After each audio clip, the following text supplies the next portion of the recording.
Right, I think I've got to tell you the sort of three things that I wish I'd known when I started my business. Now, the first thing to do is probably tell you what my business is, just in case, probably none of you actually even heard of it. Most people, when I say I started this business, Charles Tyrwhitt, they look rather blank, and then they say, you're married to that woman who started the White Company, which is my wife, makes me feel actually really small. So if somebody asked me to come and talk about Charles Tyrwhitt, that's extremely good news. So I think the three things that I wish I'd known, I started the business when I was at university in 1986, and the three things I wish I'd known are, the first thing is I wish I'd had a vision right at the beginning.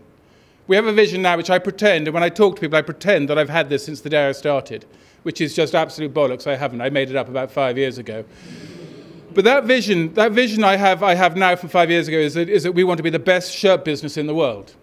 And I think it's really important, if you're going to build a business, is to have a really simple vision. And ours was to be the best shirt business in the world.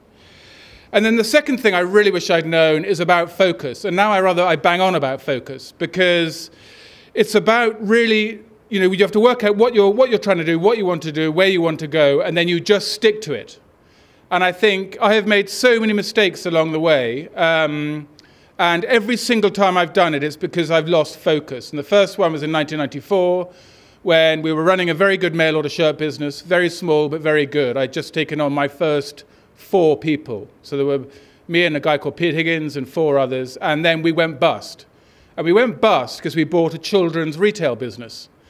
Now, we're a men's mail order business, and Pete and I thought this was just a damn good idea to buy a children's retail business, which was just a bloody disaster, and we went bust, and it was just really annoying, actually.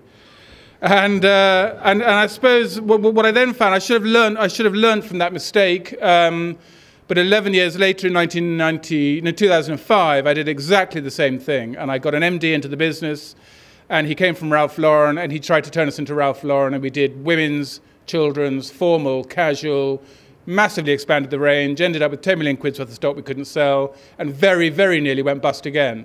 And I wish I'd sort of just realized that, you have your vision, and then you just bloody well stick to it. It's about focus, stick to it, really understand and do that.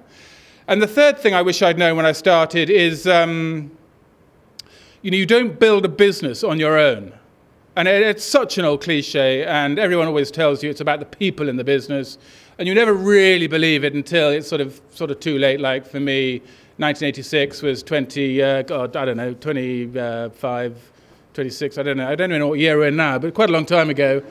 And you suddenly realize, I reckon we've got 600 people in the business now, and I can guarantee you that every single one of those people is better at doing their job than I ever was at doing it. And I've done basically every single job in the business. For 4 years, it was me sitting on my own. In 1990, I took on my first person. We doubled the workforce. It was then 2 of us for the next 4 years. And then I took on the 4 people, and we went bust. And I've just built it up slowly. But when you're running a business, you just need to make sure that you bring people in who do a better job than you do. And I think as an MD of a business, if it's your business, it's about, what you have to do is you have to bring in people who are better than you, and you let them get on with it. And it's amazing. The last 4 years, I've had an MD in the business who is just so much better than I ever was. The business is now doing, the less I do with the business, the less I have to do with the business, the better it does. It's just doing incredibly well, absolutely booming, 25% growth every year. Probably more than my 5 minutes, actually, but anyway, that's my 3 things. Thank you.